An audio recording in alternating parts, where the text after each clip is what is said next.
La historia del día. Vamos a la historia del día. Vamos a hablar de Alan Mattison Turing. El tipo fue un genio.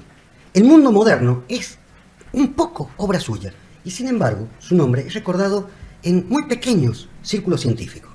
Las teorías que conducen a la civilización de las computadoras nacieron en buena medida de su excepcional talento. El matemático inglés Alan Turing nació el 23 de junio de 1912 y no tuvo la popularidad que muchos colegas suyos matemáticos gozaron en vida, incluso con méritos bastante menos trascendentes, por una ironía del destino. Cuando la notoriedad, la fama y hasta el dinero, de modo fugaz y equívoco, llegó a sus vidas, no fue para únicamente el reconocimiento de sus propios méritos, sino llegó justo con un castigo, como un cruel castigo, por alguna particularidad y una peculiaridad que el tipo tenía. Vamos a hablar de él. Turing. Alan Turing pasó sus primeros 13 años en la India, porque el papá de Turing trabajaba en la administración colonial de Inglaterra y en ese momento la India pertenecía a Inglaterra. De regreso al Reino Unido, estudió en el King's College, que es uno de los colegios más importantes de Inglaterra. Sale del secundario, estudia primero en Cambridge, la Universidad de Cambridge, se recibe de matemático, luego se traslada a la Universidad de Princeton en Estados Unidos para hacer el doctorado. En la Universidad de Princeton se recibiría como doctor en matemática a los 26 años. Bien, en ese momento, el mundo matemático discutió una teoría de un tal Gödel, que a los 25 años desmenuzó la pretensión de exactitud que tenían los matemáticos en el mundo y publicó lo que se llama el teorema de Gödel, que es un sistema simbólico formal donde es posible construir una proposición que no se puede probar ni refutar dentro del mismo sistema. Esto es un problema que los matemáticos tienen, ¿está? Pero esta era la gran discusión matemática del momento. Turing, a los 24 años, siendo aún estudiante en la universidad, se metió ahí con sus amigos de Cambridge en este tema, llevó adelante el pensamiento de este tal Gödel y dio a conocer un ensayo sobre los números calculables, donde sostuvo que las matemáticas siempre contendrán proporciones indefinidas. ¿Para qué les he contado esto? Porque para demostrarlo, propuso un equipo que prefiguraba lo que son las modernas computadoras. Un programa definido, una gran capacidad de almacenamiento de datos y un sistema de procesamiento matemático paso a paso. Y ahí tenemos la foto de lo que es la máquina de Turing. Piense que él tenía 24 años cuando hizo esto, que es considerada en la actualidad como la base de todas las computadoras digitales del mundo. El prototipo de esta máquina de Turing se empezó a construir una década después. Turing se recibe ya de doctor en Princeton. El tipo tenía 26 años y estalla la Segunda Guerra Mundial. Vuelve a Inglaterra y lo contrata el gobierno británico fue incorporado a lo que se llamó la Escuela de Codificación y Cifrado, que era una pequeña casa escondida en Londres. De ahí surgieron algunos de los más brillantes analistas y descifradores de código del mundo. Muy bien, se dedicaban los tipos a descifrar los mensajes en código de los alemanes y de los japoneses en la Segunda Guerra Mundial. Cae una máquina en manos de unos soldados norteamericanos, una máquina que llevaban los alemanes, y era la conocida máquina Enigma, con la cual se pasaban los datos. Ahora, nadie podía, durante años estuvieron buscando cómo descifrarla. Se la dan a Turing, le dan a este equipo.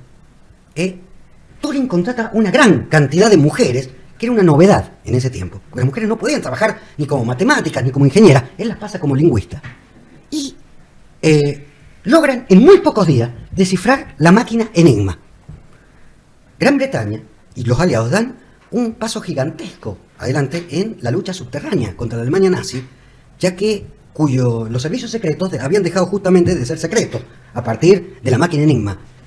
Pero esto los alemanes no lo sabían. Tan importante fue el logro de descifrar los mensajes codificados de los alemanes y de los japoneses, de que fue fundamental en el desembarco en Normandía en el día D, el llamado día D, cuando los aliados desembarcan en Europa. Nunca supieron los alemanes cómo los norteamericanos y los ingleses tenían tantos datos de ellos. Muy bien. Termina la guerra. 1945. Turing es nombrado director general del Laboratorio Nacional de Física de Londres. Y le encargan producir, ya que había hecho una máquina similar y que podía dar datos, lo que todavía no sabían cómo se llamaba, pero era una computadora, la primera gran computadora electrónica digital. Se llamaba Automatic Computing Engine. Miren qué bueno que es mi inglés. 3 años más adelante, en el laboratorio de Manchester, presentan la que era en ese momento la computadora con mayor memoria del mundo. Tenemos una foto del momento de que presentan esta computadora piloto. Para que se den una idea, esta computadora piloto ocupaba casi toda una pieza y tenía lo que es hoy menos capacidad que un teléfono celular de la actualidad, que el 15% de un teléfono celular de la actualidad. 500 megas. Tenía nada. Sin embargo, era la primera computadora del mundo, ¿no? Ya su contribución al mundo de la informática era de una importancia decisiva. Lo fue todavía un poco más cuando Turing larga la teoría de que las máquinas eran capacidad de desarrollar pensamiento. Esa era la teoría. Y para demostrar su tesis, elaboró lo que se llama el test de Turing, el test actual de Turing, que avala la factibilidad de sus propuestas. Estos trabajos le han valido el reconocimiento universal como el pionero de la inteligencia artificial. 1952 se halla en la plenitud de la genialidad, a tal punto que se debatía en la Academia Sueca qué Nobel se le daba, ya que no existía el Nobel de Matemática. Y él no había hecho desarrollos en física. Eso estaban discutiendo los tipos más genios, Einstein entre ellos. Pero vino la tragedia. Tenía solo 40 años de edad, Turing. Era una eminencia científica mundial y estalla el escándalo. El asunto fue más o menos así, lo vamos a contar. Enero de 1952, Turing conoce a un tipo que se llama Arnold Murray, a la salida de una sala de cine. Entre otras costumbres, Turing tenía que ir solo al cine. Sale del cine y conoce a este Arnold Murray. Se van a comer, tienen una cita. Turing lo invita al Murray a pasar un fin de semana en su casa, en una casa de campo que tenía. Invitación que Murray aceptó, pero no fue. Lo plantó a Turing la primera vez. Se reunieron nuevamente en Manchester, otro día. Esta vez sí, el Murray lo acompañó a Turing a su casa. Tuvieron, al parecer, un día al menos festivo, o al menos un día divertido, pero unas semanas más tarde, Murray, visitó la casa de Turing de nuevo, pero no lo hizo solo, porque fue con un cómplice, y entró a robar, entraron a chorear. Turing, inmediatamente que llegó a la casa y se dio cuenta, denunció el hecho a las autoridades, y durante la investigación, Turing reconoció haber mantenido la relación sexual con este Murray. Ahora, ¿cuál fue la consecuencia? No lo buscaron a Murray, que era el ladrón. Lo metieron preso a Turing por ser homosexual. Los actos homosexuales eran ilegales en 1952 en el Reino Unido.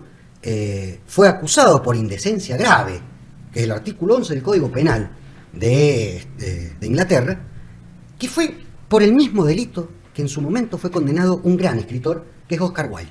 También tuvo que pasar unos años en cana. Va a un abogado, Turing le aconseja al abogado que negara todo. Turing dice, yo no puedo mentir.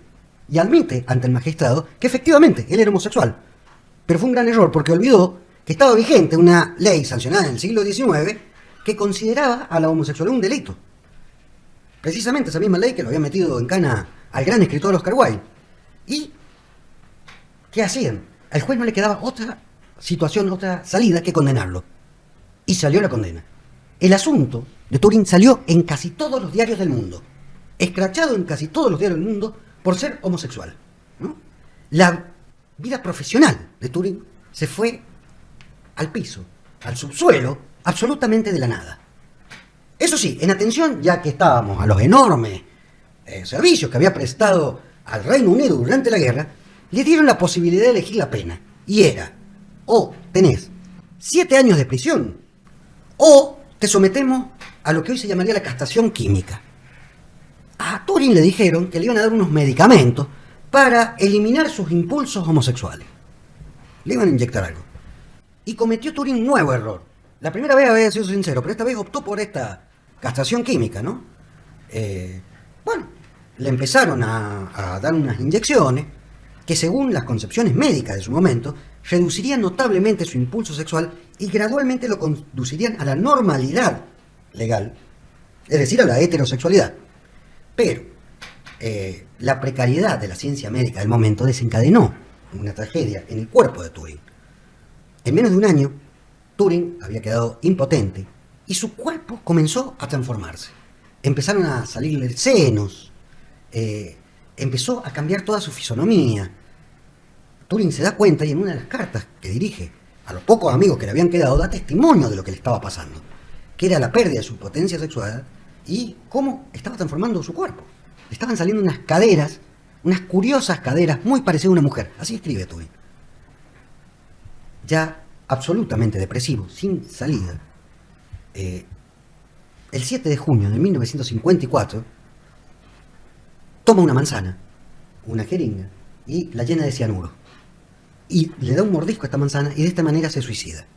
Pues bien, esta manzana mordida es hoy el símbolo de la empresa de informática más importante del mundo. Ahí tenemos el logo de la manzana mordida y si ustedes lo ven, es un logo de 1976. Tiene los colores de la bandera homosexual, de la bandera LGBT. Por muy el gil que se haga Steve Jobs, está muy clara la referencia de la manzana mordida y de los colores, ¿no? Ahora bien, parece que la gente recapacita con el tiempo. Entonces, en el 2014, la reina de Inglaterra, Isabel II, lo indulta. Lo indulta póstumamente, ¿no? Una vez ya muerto. Para que se le recuerde a Alan Turing por sus contribuciones durante la guerra y no por su posterior condena criminal. Fue una medida simbólica y fue excepcional, pero tenía un problema porque era una medida ilegal. Los indultos solamente se pueden conceder si el condenado es considerado técnicamente inocente. Quien ha recibido la condena. Y él era técnicamente culpable. Otro de los indultados, ya que estábamos en el mismo decreto, indultamos unos cuantos, lo indultaron a ese genial escritor que es Oscar Wilde. Él tuvo una consecuencia, sin embargo, este indulto real, porque la misma familia de Turing pidió el indulto póstumo para casi 50.000 hombres que habían sido condenados a la cárcel por ser homosexuales en Gran Bretaña. En Inglaterra, la homosexualidad fue considerada un crimen hasta 1967. Turing muere y en la tumba de Turing se erige un monumento que es de bronce y a sus pies reza: aquí yace el padre de la ciencia computacional, lógico matemático y decodificador en tiempos de guerra. Muere víctima del prejuicio. El verdadero homenaje a Turing vino, sin embargo, de parte de sus colegas que desde fines de la década del 60 conceden el premio Turing, que es un equivalente al premio Nobel de Informática y Matemática. Este premio se entrega justamente en la Universidad de Cambridge y, para mayor simbolismo, se entrega en la misma sala donde Turing se recibió de matemático. ¿A quién mandamos al cielo y a quién mandamos al infierno en la historia de este genio matemático? En principio, todos aquellos que durante la historia han condenado a personas solamente por su inclinación sexual merecerían alguna especie del infierno. ¿Saben ustedes? El Dante, que no pensaba como pensamos en estos tiempos, mandaba a los homosexuales al infierno. Es una creencia venida desde hace mucho tiempo. Sin embargo, es una creencia equivocada. Hoy mandaríamos al infierno a aquel que discrimina a otro solamente por el hecho de ser homosexual. Mandémoslo al cielo al amigo Turing, al gran amigo de Turing, un hombre de gran trabajo, de gran capacidad, que fue condenado a una condena brutal. Hubiese sido preferible la cárcel. Hubiese sido en ese caso preferible la cárcel. ¿A quién más mandamos? ¿Al cielo o al infierno, no? No tenemos mucho para mandar al cielo acá, de todos modos, ¿no? Y en esta historia tendría que ir al infierno la reina, porque, no sé. Yo creo que mandaríamos al infierno a la representación social en sí de ese tema, que bueno, en esta historia se ve encarnado en lo que es la reina y en lo que es el juez. La representación social de la idea. De la homosexualidad. Está bien. De la homosexualidad o de discriminar a alguien, ya sea por la raza, por lo que sea, por pensamiento. Está bien pensado, Porque está bien eso pensado. Es una condena Podríamos, injusta. Che, claro, pero busquemos condenar a alguien. a la sociedad entera si vamos a hacer eso. Mandamos Claro, a pero todos vamos a al andar, infierno. va a ser un Vamos a andar a infierno, varios. un Va a infierno estar lleno. concurrido. Va a estar Igual no bastante sé lleno. si sería una visión acertada poder criticar esas visiones sociales con el diario El Lunes, con la percepción de hoy. En su momento se pensaba eso. ¿Sabe usted de que es un tema interesante para el segundo bloque? Tiene razón, pero es un tema interesante el segundo bloque. Pero en principio, mandemos, sí, a unos cuantos al infierno. Me cuesta mandar al cielo a alguien acá, fuera de Turing. También mandemos al infierno.